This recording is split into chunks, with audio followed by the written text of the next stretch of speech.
আসসালামু আলাইকুম। আজকে আপনাদের সাথে শেয়ার করব প্যান্ট কাটিং একটি সালোয়ার এবং আমি এই যে সুন্দর নিচে ডিজাইনটা করেছি। তো এখানে আমি শেয়ার করব মানে সালোয়ারটা কাটিং এবং যে নিচে যে ডিজাইনটা দিয়েছি সেটা। সালোয়ারের সেলাইটা দেখাবো না। তো ভিডিওটি শুরু করছি। প্রথমে কাপড়টা চারপাটে কিন্তু ভাঁজ করে নিয়েছি। আমার দিকটা বন্ধ সাইড এবং সামনের দিকটা হচ্ছে খোলা সাইড। ভিডিও মানে পুরো সেলাই দেখালে কিন্তু অনেক লং হবে, যার কারণে শুধু আমি কাটিংটা এবং নিজের ডিজাইনটা দেখাবো। তো উপর থেকে একটা রেখা দিয়ে দিলাম। তো এরপরে আমি 2 ইঞ্চি ইলাস্টিকের জন্য 2 ইঞ্চিতে দাগ দিয়ে দিচ্ছি। অবশ্যই আপনারা যারা সালোয়ার ইলাস্টিক ব্যবহার করবেন, ইলাস্টিকের জন্য এক্সট্রা 2 ইঞ্চি নিলেই হবে। তো আমি 2 ইঞ্চিতে দাগ দিয়ে দিলাম। এরপরে আমি লম্বার মাপটা নিয়ে নেব। তো যেহেতু এটা সালোয়ার নিচে ডিজাইন করেছি, ভিডিওটি একটু লং হবে, অবশ্যই স্কিপ না করে শেষ পর্যন্ত দেখবেন। তো এখন আমি লম্বার মাপটা নিয়ে নিচ্ছি। তো এখানে লম্বার মাপটা নেব 35.5 ইঞ্চি এবং এখানে আমি 1.5 ইঞ্চি এক্সট্রা নিচ্ছি, যেহেতু ডিজাইন করব সেহেতু ওইগুলো একসাথে বসাবো। ডিজাইনগুলো অবশ্যই ভিডিওটি শেষ পর্যন্ত দেখবেন, তাহলে বুঝতে পারবেন আমি কীভাবে কী করেছি। তো যার কারণে আমি এখানে এক্সট্রা 1.5 ইঞ্চি কাপড় নিয়েছি। তো এখন আমি হাইয়ের মাপটা নিয়ে নেব। হাইয়ের জন্য এখানে আমি 17 ইঞ্চিতে দাগ কাটছি। যেহেতু কাপড়ের পানাটা অনেক বড়, যার কারণে আমি নিচে কল্লি দেব না, একবারে কাপড়টা কাটিং করে নেব, নিচে কোনো কল্লি দেওয়া হবে না। তো ওই সাইড থেকেও আমি সেমভাবে 17 ইঞ্চিতে একটা দাগ দিয়ে দিলাম, যেহেতু এটা প্যান্ট কাটিং সেলার হবে। তো এখান থেকে আমি 1 ইঞ্চি দাগ দিয়ে দিচ্ছি, একটা 1 ইঞ্চিতে। তো এখান থেকে আমি হাইয়ের জন্য যে দাগটা দিয়েছিলাম সেখান থেকে মিলিয়ে দিতে হবে দাগটা। এটা কিন্তু আমি প্যান্ট কাটিং সালোয়ার কাটছি, তো অবশ্যই লক্ষ্য করবেন। তো এখান থেকে আমি 1/2 ইঞ্চি রাখছি সেলাইয়ের জন্য। এরপরে আমি এখন 6 ইঞ্চিতে দাগ কেটে দিচ্ছি এবং এক্সট্রা 1 ইঞ্চি রাখছি। তো এখানে আমি গেটটা দিয়েছি 6 ইঞ্চি, আপনারা কম বেশি দিয়ে দিতে পারবেন। তো এখান থেকে আমি 1.5 ইঞ্চিতে একটা দাগ কেটে এখন এখান থেকে মিলিয়ে দিয়েছি এবং এখান থেকে একটু রাউন্ড শেপ করে দেব, যেহেতু আমি কল্লি দেবো না, যার কারণে এখন আমি কাপড়টা স্কেল দিয়ে রেখাগুলো মিলিয়ে দেব। তো এখানে আপনারা ঘের বা চওড়া যার যা মন মতন কম বেশি দিয়ে নিতে পারেন। আমি একটু ঢোলা তৈরি করব, যার কারণে এখানে একটু বেশি দিয়েছি ঘেরটা। তো এখন আমি দাগ অনুযায়ী কাটিং করে দিচ্ছি। তো আপনারা চাইলে ভিডিওটি দেখে সেমভাবে তৈরি করতে পারেন এবং লম্বার মাপটা বা ঘেরের মাপ যে যার যার হাইট অনুযায়ী দিয়ে দিলেই হবে। একদম কিন্তু সহজ নিয়ম আমি এখানে বুঝিয়ে দিয়েছি। লম্বা মাপটা আমি যা নিয়েছি তার থেকে 1.5 ইঞ্চি বেশি নিয়েছি, আমি যেহেতু ডিজাইন করব সেজন্য। তো প্যান্ট কাটিং সালোয়ার এবং প্যান্ট কাটিং সালোয়ারের সেলাইয়ের ভিডিও, কাটার ভিডিও আমার ইউটিউব চ্যানেলে আপলোড করা আছে, আপনারা চাইলে সেখান থেকে দেখে নিতে পারবেন। আমি ডিসক্রিপশন বক্সে লিংক দিয়ে দিব। তো আমার কিন্তু সালোয়ারটি কাটিং করা শেষ। এখন আমি নিচে ডিজাইনটা যে করেছি সেটা সেলাইটা দেখাবো। তো ভিডিওটি স্কিপ করবেন না, অবশ্যই শেষ পর্যন্ত দেখবেন। এবং সেলাই সম্পর্কে কারো কিছু জানার থাকলে আমাকে কমেন্ট করতে পারেন, আমি আপনাদের কমেন্টে রিপ্লাই দিয়ে দেব। তো চলুন এখন দেখি নিচের সেলাইটা আমি কিভাবে তৈরি করেছি। তো আমি সালোয়ারটা কাটিং করা শেষ। এখন আমি নিচে যেহেতু ডিজাইন করব, তো তারপরেও কিন্তু একটা আলাদা পার্ট জয়েন করতে হয় প্যান্ট কাটিং সালোয়ারে, সেই আলাদা পার্টটা জয়েন কেটে দেবো। এখন আমি যেহেতু কাপড় 4 পার্ট থাকে, 4 পার্ট থেকে আমি এখানে 2 পার্ট কাপড় নিয়েছি। তো এখানে আমি লম্বা নেব 8 ইঞ্চি, যেহেতু আমার কাপড় ওখানে পুরো 8 ইঞ্চি ছিল। তো এখান থেকে চওড়া নেব 3 ইঞ্চি, এখানে 3.25 ইঞ্চি নিয়েছি। তো আপনারা চাইলে চওড়াটা বেশি কম নিতে পারেন। এটা হলো প্যান্ট কাটিং সালোয়ারের নিচে যে পট্টিটা দেওয়া হয় সেই পট্টিটা আর কি। এখানে 2.5 ইঞ্চি, 3 ইঞ্চি, 3.5 ইঞ্চি পর্যন্ত নেওয়া যায়, কোনো সমস্যা নেই, আপনারা আপনাদের মাপ অনুযায়ী নিয়ে নেবেন। এটা হলো জাস্ট একটা পট্টি, এটা সেলাই করার পরে সালোয়ারের উল্টো সাইডে চলে যাবে। তো আমি পট্টিটা কাটিং করে নিয়েছি। কাপড় কাটা শেষে যে 4 পার্ট কাপড় ছিল সেখান থেকে আমি 2 পার্ট নিয়ে কাপড়টা কাটিং করে নিয়েছি।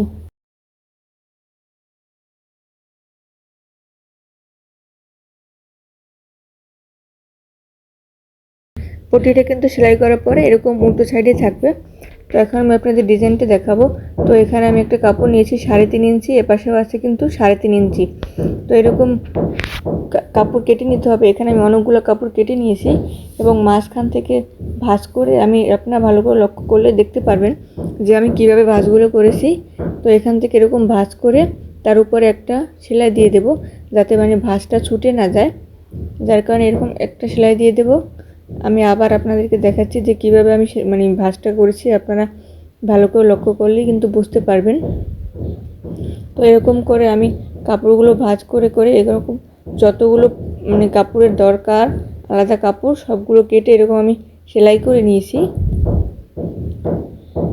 এরপরে সালোয়ারের এই যে দেখেন, আমি যেহেতু বলেছিলাম যে 1.5 ইঞ্চি আমি এক্সট্রা নিয়েছি, এরকম কিন্তু ভাঁজ করে আমি উপরে বসিয়ে দেব। তো এখান থেকে আমি 3.25 ইঞ্চিতে একটা রেখা দিচ্ছি।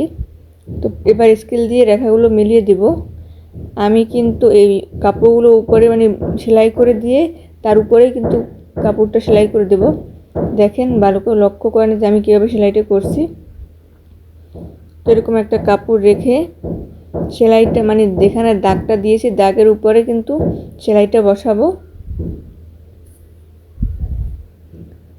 এরকম একটা রেখে তার উপর থেকে মানে একটু একটু ফাঁকা রেখে না, মানে একটার উপর আরেকটা রেখে কিন্তু সেলাই করতে হবে, নাহলে কিন্তু আমি উপর থেকে যখন সেলাইটা বসাবো তখন কিন্তু ফাঁকা হয়ে থাকবে।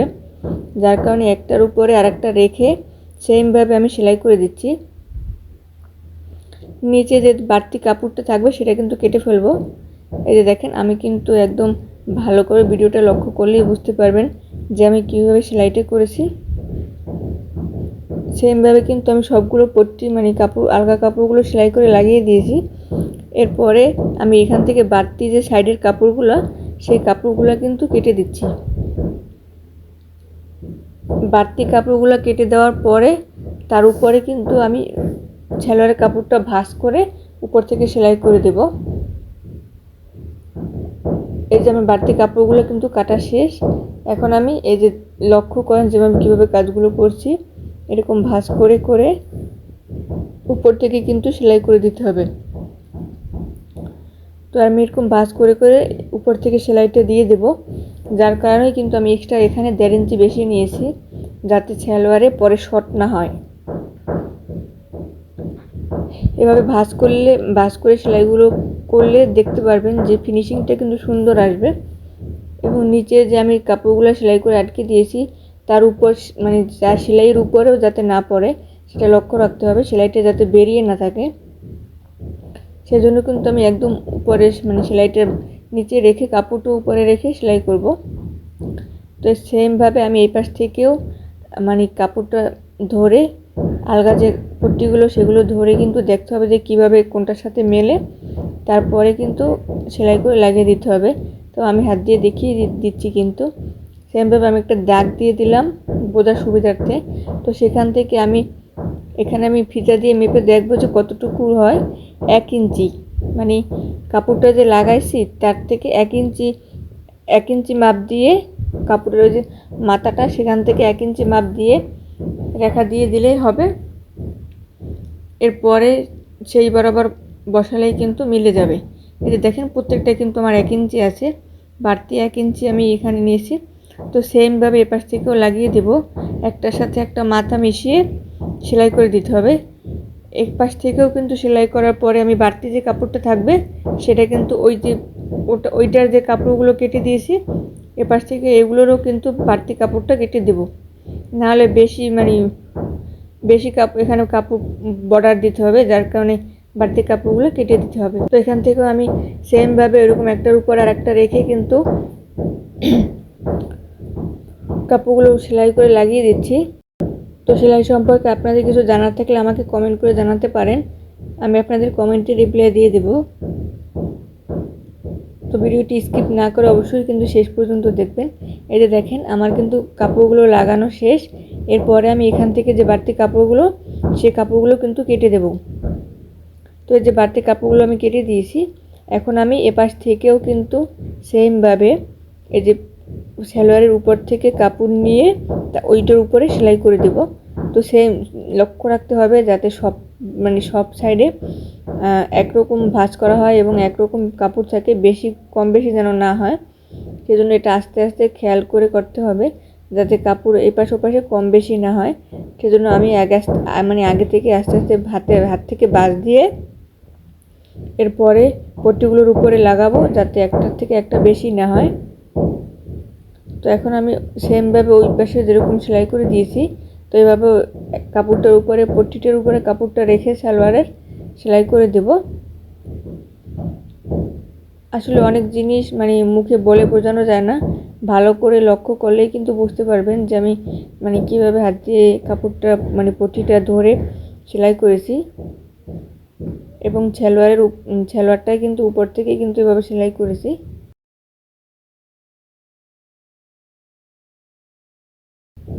এই যে দেখেন আমার কিন্তু সালোয়ারটা সেলাই করা শেষ। এরপরে আমি উপর থেকে দেখার সুবিধার্থে দেখার সৌন্দর্যের জন্য মাঝে একটা পুঁতি লাগিয়ে দেব। তো পুঁতি লাগানো সুই সুতা দিয়ে এটা তো সবাই কম বেশি জানেন যে কীভাবে লাগাতে হয়, তারপরেও আমি দেখিয়ে দিচ্ছি। তো ডিজাইনটা দেখেন, দেখতে কিন্তু বেশ সুন্দরই লাগছে। তো আপনারাও চাইলে কিন্তু এভাবে বাসায় ট্রাই করতে পারেন। আমি জামার থ্রি পিসের কাপড়, জামার থ্রি পিস কাটার পরে যে বাড়তি কাপড়টা থাকে জামার কামিজের, সেই কাপড় থেকেই কিন্তু আমি ডিজাইনটা করেছি। এখানে আপনারা চাইলে এটা ছোটও দিতে পারেন, আরও বড়ও দিতে পারেন, কোনো সমস্যা নেই। ছোট দিলে হয় কি কাপড় আরও বেশি লাগে, যার কারণে একটু বড় বড় দিয়েছি। তো আমি এখন এখানে মাছ বরাবর একটা পুঁতি দিয়ে এটাকে সেলাই করে আটকে দিয়েছি। তো দেখতেই পাচ্ছেন যে কীভাবে আমি সেলাইগুলো করছি। তো সেমভাবে কিন্তু আমি সবগুলো সেলাই করে আটকে দিব। তো ভিডিওটি কেমন হয়েছে অবশ্যই কমেন্টের মাধ্যমে জানাবেন এবং ভিডিওটি ভালো লাগলে চ্যানেলটি সাবস্ক্রাইব করে রাখবেন। তো এই যে দেখেন আমি একটা পুঁতি দিয়ে আপনাদেরকে আটকে দেখালাম। তো সেমভাবে কিন্তু আমি দুটোটা সালোয়ারের ডিজাইন করে তারপরে পুঁতি দিয়ে আটকে দিব। পুঁতিগুলো ভালো করে আটকে দিতে হবে যাতে ছুটে না যায়। তো এই যে দেখেন আমার ফাইনাল লুক, সেটা তো আগে দেখিয়েছি যে কীভাবে তৈরি করব। সবগুলো কিন্তু ভালো করে পুঁতিগুলো আটকে দিয়েছি।